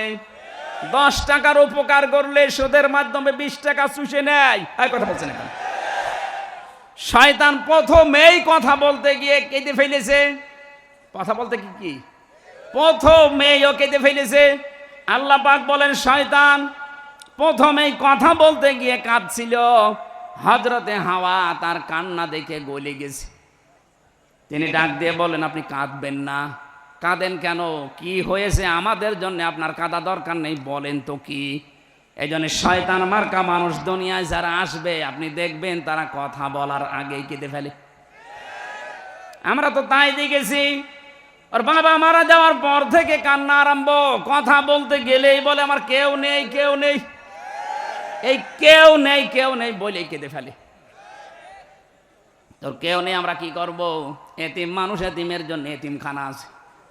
কথা বলেন না কেন? আপনি যদি যেতে চান আমরা রাজি আছি। মা বাপ যেহেতু আপনার নেই, আপনি এতিম, এদেশে বহু এতিমখানা আছে, সেখানে রেখে দেব। আসতে বলেন। কান্নাকাটি যখন বন্ধ হয়ে গেছে, হযরতে হাওয়া আলাইহিস সালাম বললেন, এবার বলেন তো দেখি কান্নার প্রথম কারণ। শয়তান আবার ব্যাখ্যা করছে। 1 নম্বরে শয়তানের ব্যাখ্যা ছিল এই, দেখেন আমি কাঁদি আপনাদের জন্য এই কারণে, আমি গোপন সূত্রে জানতে পেলাম যে আরামে আপনারা আসেনি, আরামে আপনাদেরকে আল্লাহ রাখবে না, এখান থেকে বের করে দেবে। মেয়েদের অভ্যাস এইটা, এটা কোরআনে আছে। হযরতে ইউসুফ নবীর ঘটনা বর্ণনা করতে গিয়ে আল্লাহ এটা আমাদেরকে জানিয়েছেন। হযরতে আদম আলাইহিস সালাম, ইউসুফ আলাইহিস সালামের জামানায় যে ঘটনাটা, আমরা একটু ইঙ্গিত দিই। ইন্না কাইদাকুন্না আযীম। আল্লাহ পাক বলেন মেয়েদের চক্রান্ত বড় ভয়ঙ্কর। এই সময় যেই বলেছে যে আপনাদেরকে আরামের জায়গায় আল্লাহ আর থাকতে দেবে না, আমি গোপন সূত্রে সংবাদ পেয়েছি, তখনই উল্টিয়ে গেছে। কি? এত আরামের চেয়ারে থাকতে পারবো না মানে? কি করা লাগবে আপনি তাই বলেন। আজও বিশ্বে তাকান, যেই দেশে মেয়ে লোকের কাছে শয়তান এই প্ররোচনা দেয় যে আরামে আসো, আরামে কিন্তু থাকতে পারবা না, বিদায় করার চিন্তা ভাবনা চলছে, তখনইও বিগড়িয়ে যায়। তখনই বলে কি করা লাগবে বলেন। দরকার হয় হামসার মতো মানুষকে বছরের পর বছর জেলে আটকিয়ে রাখবো, মেরে ফেলবো, তাও আমার থাকা লাগবে। এরকম বহু মানুষকে রেখেছে না রাখে নাই? এগুলোকে বৈধ না অবৈধ কাজ? এই যে বিনা কারণে একটা মানুষকে কষ্ট দেওয়া, এটা বৈধ না অবৈধ কাজ? আল্লাহর নিষিদ্ধ বর্ডার তখন ওরা পার করে ফেলে। যেই হযরতে আদম আসলেন, ডাক দিয়ে বলে স্বামী তুমি তো জানো না এই আরামের জায়গায় নাকি থাকা যাবে না। কেন?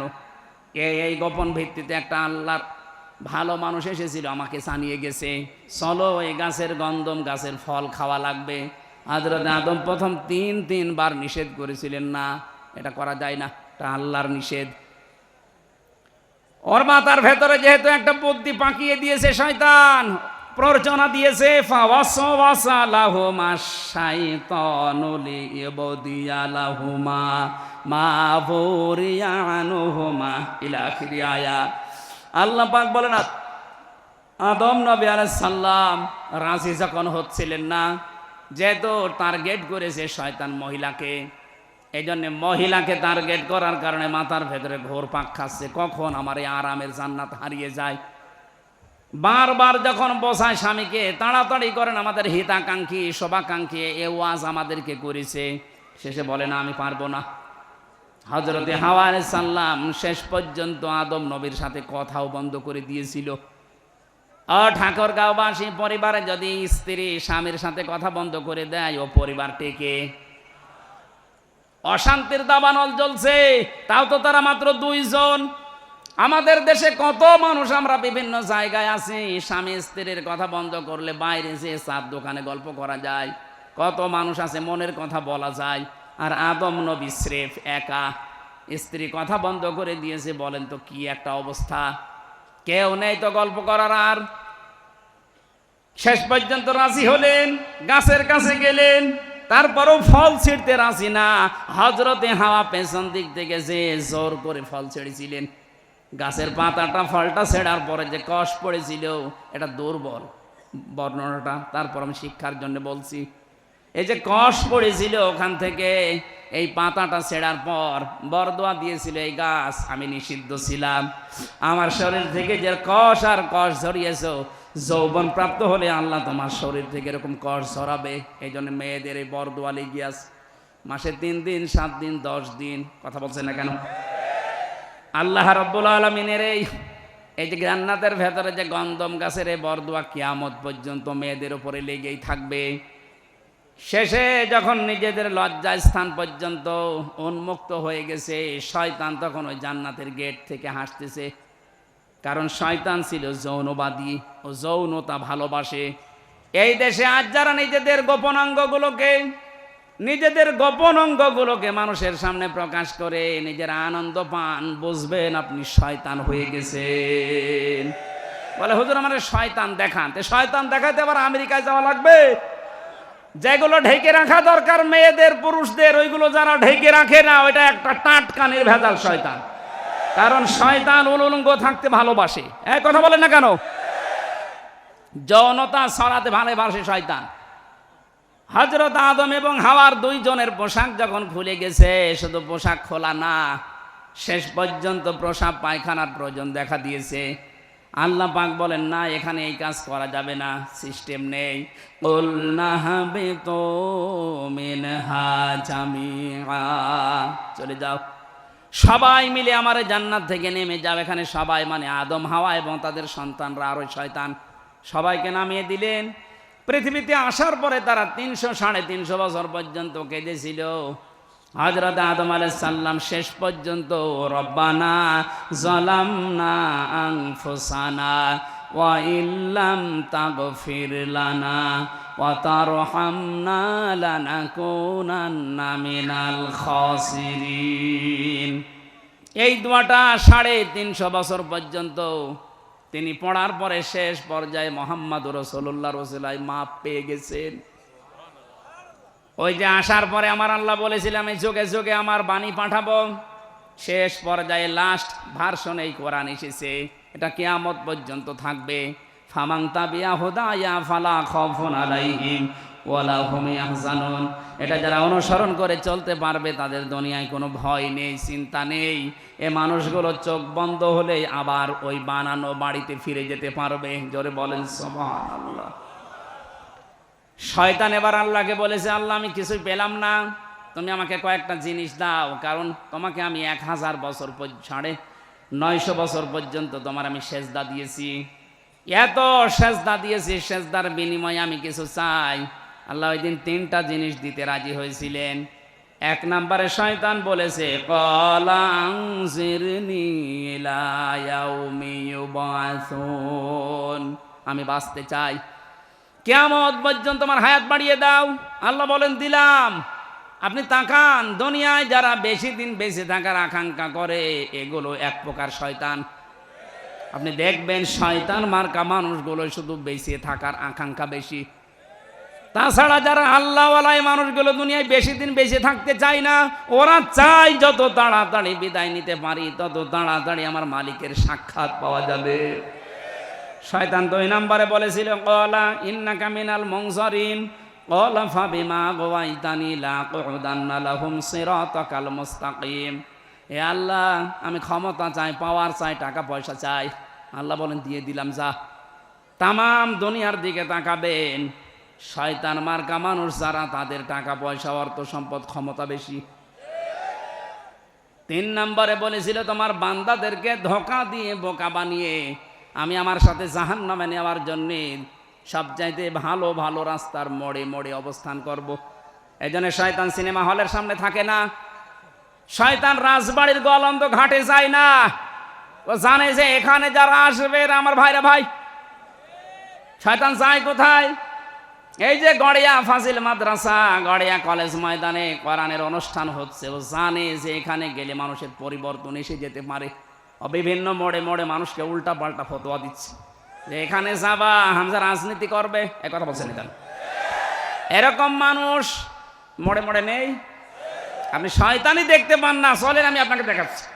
আল্লাহ রাব্বুল আলামিন আমাদেরকে যে বাড়ি থেকে তাড়িয়ে দিয়েছেন, ওটা আমার বাবার বাড়ি। ওখানে যাওয়ার জন্যে যেহেতু এই কালাম এসেছে, এটা অনুসরণের মাধ্যমে ওখানে যাওয়া লাগবে। আল্লাহ যেন ওখানে যাওয়ার মতো যোগ্যতা আমাদের দান করেন, বলেন আমিন।